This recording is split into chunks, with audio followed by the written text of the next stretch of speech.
రాష్ట్ర అత్యున్నత న్యాయస్థానం హైకోర్టు ఇచ్చిన తీర్పుతో పేద మధ్యతరగతి కుటుంబాలతో పాటు అనేక మంది మరి రియల్ ఎస్టేట్ వ్యాపారులు కానివ్వండి, చాలామంది అందరూ కూడా మరి హైకోర్టు తీర్పుని స్వాగతిస్తూ ఉన్నారు, సంతోషం వ్యక్తం చేసుకుంటా ఉన్నారు.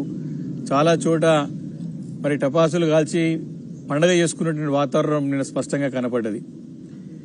నిన్న హైకోర్టు చాలా తీవ్రమైన వ్యాఖ్యలు చేస్తూ మరి హైడ్రా కమిషనర్ రంగనాథ్ని ఇమీడియట్ గా తొలగించాలని చెప్పేసి చీఫ్ సెక్రటరీ, తెలంగాణ రాష్ట్ర చీఫ్ సెక్రటరీకి ఆదేశాలు జారీ చేయడం ఒక తీర్పు ఈ రేవంత్ రెడ్డి సర్కార్కు చెంపపెట్టు లాంటి ఒక సమాధానం అని చెప్పి సందర్భంగా మనవి చేస్తా ఉన్నాను. ఈ యొక్క హైడ్రా కమిషనర్ రంగనాథ్ ఒక తొలగించాలని హైకోర్టు యొక్క ఆదేశం, ఒక తీర్పు, ఇది ఖచ్చితంగా పేద ప్రజల విజయం. ఇది అధర్మం పైన ధర్మం సాధించిన విజయంగా బీఆర్ఎస్ పార్టీ మరి తెలియజేస్తా ఉంది. మరి యొక్క హైకోర్టు తీర్పు బీఆర్ఎస్ పార్టీ పేదల పక్షాన మరి సాగించిన పోరాటానికి వచ్చిన ప్రతిఫలంగా మేము భావిస్తా ఉన్నాం.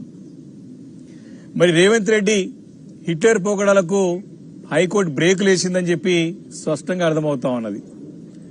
మరి ఈ భారతదేశంలో ఏ నాయకుడన్నా హిట్లర్ని ఆదర్శంగా తీసుకున్నాడంటే ఇది రేవంత్ రెడ్డి తప్ప ఇంకే నాయకుడు కూడా హిట్లర్ని ఆదర్శంగా తీసుకొని ఒక సంస్థ, హైడ్రా లాంటి సంస్థను ఏర్పాటు చేసి ప్రజలను ఏ రకంగా పీడించిందో, ప్రజలను ఏ రకంగా ఇబ్బంది పెట్టిందో, ప్రజల పైన ఏ రకంగా అరాజకాలు సృష్టించిందో గడిచిన 2.5 సంవత్సరాలుగా మనం చూస్తూ వస్తా ఉన్నాం.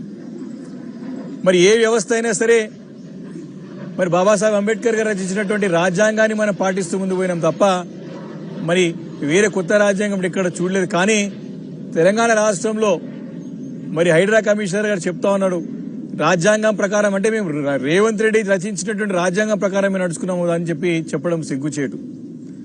మరి ఇవన్నీ కూడా ఈ శాఖ, మున్సిపల్ శాఖ కూడా మొత్తం కూడా రేవంత్ రెడ్డి గారి శాఖగానే ఉన్నది అది కూడా.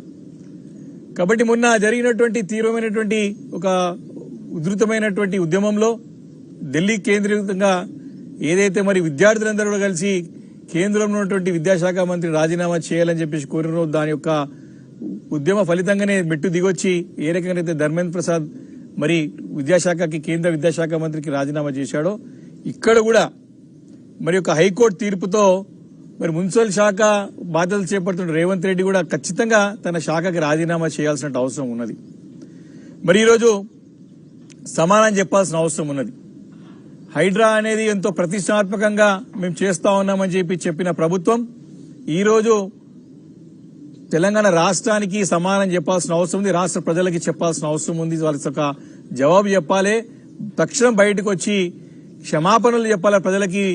మీరు చేసిన దాష్టికాలు అన్ని కాదు, ఇన్ని కాదు, మీరు చేసిన అరాచకాలు అన్ని కాదు, ఇన్ని కాదు, మీరు చేసిన దౌర్జన్యాలు అన్ని కాదు, ఇన్ని కాదు, ఈ హైడ్రాని అడ్డు పెట్టుకుని ఏ రకంగా అక్రమ దందాలకు మీరు పాల్పడ్డారో అన్ని కాదు, ఇన్ని కాదు, ఇవన్నీ కూడా హైకోర్టులో అన్ని కూడా మీకు స్పష్టంగా అంటే స్పష్టమైనటువంటి ఆదేశాలు ఇస్తూ చేసిన తప్పులను కూడా తెలియజేస్తూ మరి వారిని తప్పించడం అంటే ఈరోజు ప్రభుత్వానికి గట్టి చెంపపెట్టలాంటి తీర్పు. మీరు చేసే తప్పులన్నీ కూడా తెలుసుకోవాల్సినటువంటి సమయం వచ్చిందని చెప్పి సందర్భంగా మనవి చేస్తా ఉన్నాను. కాబట్టి ఈ యొక్క హైడ్రాను అడ్డుపెట్టుకుని ఏ రకమైనటువంటి అరాచకాలు చేసినారు. నచ్చిన వాళ్ళకేమో నజరానా, నచ్చిన వాళ్ళకేమో జరిమానా అన్నట్టు ఈ హైడ్రా ద్వారా మరి ముందుకు సాగినటువంటి సందర్భం చూశాం. మరి ఈరోజు స్పష్టంగా మేము ఎంతో మేలు చేసాం హైడ్రాతో లాభమైందని చెప్పేసి ప్రచార ఆర్భటాలకు పోయినారు.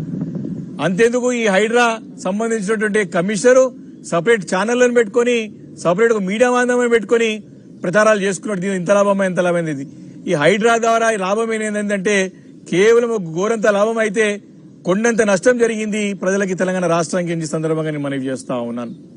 కాబట్టి ఈ యొక్క హైకోర్టు తీర్పుతోనైనా మరి బుద్ధి తెచ్చుకొని, బుద్ధి మారి ముఖ్యమంత్రి గారు, మరి ఈ శాఖ నిర్వహిస్తున్నటువంటి ముఖ్యమంత్రి గారు మరి దాన్ని తప్పులు సరిదిద్దుకునే అవసరం ఉన్నది.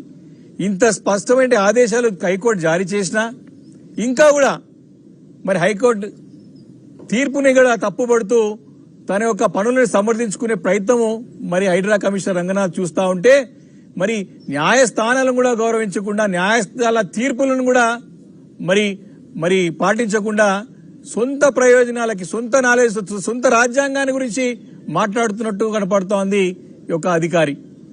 ఈరోజు ముఖ్యమంత్రి గారు స్పష్టంగా చెప్పాలా, ఈరోజు నీకు అధికారి ముఖ్యమా, ఒక వ్యవస్థ ముఖ్యమా? ఈరోజు నీకు న్యాయస్థానాలంటే గౌరవం ఉన్నదా, లేకపోతే ఒక అధికారి నీకు జేబులో ఉన్నట్టు అధికారి నీకు కావాలా?